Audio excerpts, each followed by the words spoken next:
Welcome to the Introverts Toolbox, podcast where we celebrate the quiet power of introverts and explore tools to help you thrive while staying true to your authentic self. Hi, I'm Karen Hewitt, and today we're going to talk about something that can both be a struggle and a strength for introverts: communication. As introverts, we often hear that we should speak up more or we don't talk enough. But what if I told you that saying less can be actually a powerful communication tool? What if instead of forcing ourselves to be more talkative, we leaned into our natural ability to be thoughtful, intentional, and impactful when we speak?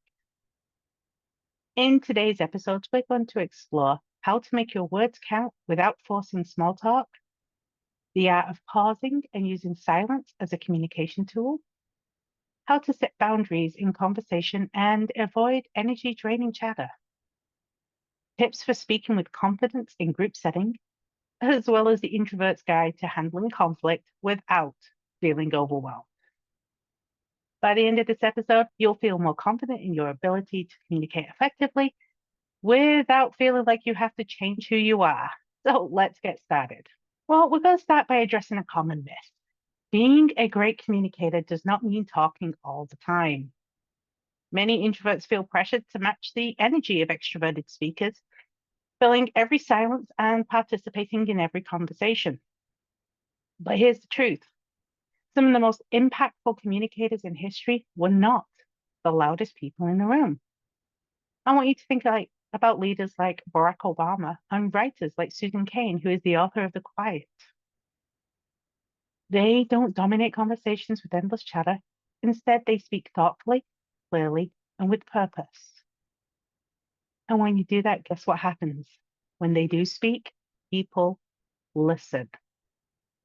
So if you've ever felt like you're not saying enough, remind yourself, speaking less does not mean that you lack presence. It means that you're intentional with your words.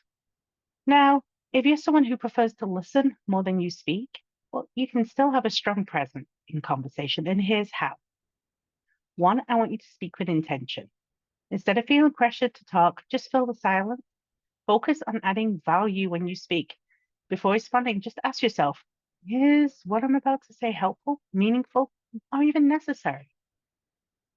Am I adding to the conversation in a way that aligns with my values? Now, that's an important one because you don't want to be adding to a conversation when it's really not something that you feel at peace with.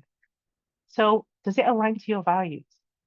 This approach is going to make your words more impactful. And people will start noticing that when you speak, it means something. Use pauses to your advantage. Many introverts process thoughts deeply before responding. So instead of rushing to speak, allow yourself a pause. Silence isn't awkward, it's powerful. It shows that you're thinking before you respond, which builds credibility and respect. So I want you to try this in conversations. Instead of immediately answering a question, take a breath, gather your thoughts, and then respond. Trust me, it feels longer than it actually is. When it's quiet, a couple of seconds feels like minutes, but it really isn't. And if someone asks for your opinion, it's okay to say, give me a moment to think about that before giving your answer. You're going to be surprised at how much this small shift can make your communication feel more confident and controlled. Now, we should set boundaries in conversations, and this is one challenge that many introverts face, and it's those energy draining conversations. Whether it's small talk that goes on too long, people oversharing, or just feeling pressured to stay in conversations you don't enjoy, setting boundaries is key. So here's a few ways to do that. Keep your responses short but kind. No need to be a jerk here. So the conversation is dragging, you need an exit, use a short but kind response like, hey, that's really interesting. I need to get going, but it was great talking to you. We can even be a bit more direct. I'd love to keep chatting, but I need to recharge for a bit. You can use a soft exit strategy. So if you're in a group conversation and you feel your energy is depleting, you don't need to make a big announcement. Just quietly step away when there's a natural break. So, example, someone finishes telling a story, you can nod, smile, and say, hey, just excuse me a moment and gracefully exit. Now, not all conversations happen in person. Trust me, I know. So it could be texting, phone calls, social media, messaging. There's all these things. Give yourself permission to step away if these drain you. You don't have to respond immediately. Try this. If someone texts you and you're not in the mood to respond, wait till you have the energy. If a phone call feels overwhelming, send a quick text and said, hey, I'm in recharge mode today. Let's catch up soon. Or, hey, just caught me while I'm doing something else. I'll catch up with you soon. You can just let them know, I'm going to catch up with you in a moment. Here's a little thing. I will sometimes say, just in a meeting, let me catch up with you later. Sometimes that meeting is with myself.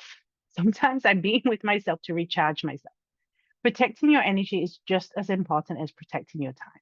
Now, introverts, group conversations can sometimes feel intimidating, but here's the secret. You don't have to be the loudest to be heard. So here are 3 techniques that will help you feel more confident in group settings. One, find your moment. Don't jump in randomly. Listen for natural pauses in the conversation. And if there's a lull, just step in with your point. It'll make your voice stand out without having to fight for attention. Use the power of an I statement. So when making a point, use I statements to communicate assertively without sounding aggressive. For example, you could say, no, that's not true.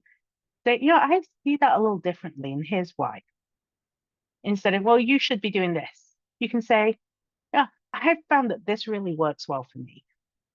It helps keep your tone approachable while still making your point. You can also let nonverbal communication do the work.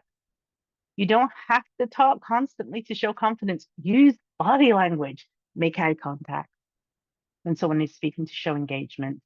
Nod when you agree to show you're present in the conversation. And keep an open posture instead of crossing your arms. Small changes in body language can make you feel more comfortable and signal confidence to others. It's about handling conflict without feeling overwhelmed. Many introverts dislike confrontation, and sometimes we need to stand up for ourselves. The good news, you can do this without raising your voice or getting into long debates. So start by sticking to the facts.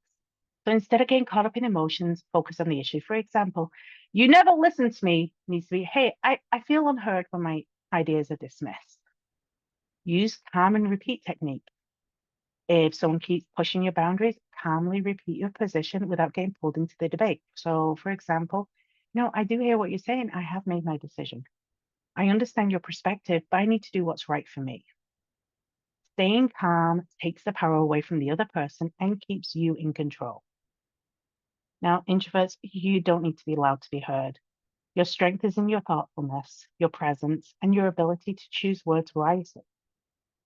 Embrace the power of saying less. Make your words count. And most importantly, communicate in a way that feels right for you. Thank you so much for tuning in to the Introverts Toolbox. If this episode resonated with you, I would love to hear your thoughts. Send me a message or share your favorite takeaway on social media. And if you haven't already, subscribe and leave a review. It helps more introverts to discover tools to help them thrive. So until next time, take care, honor your energy, and keep building your toolbox.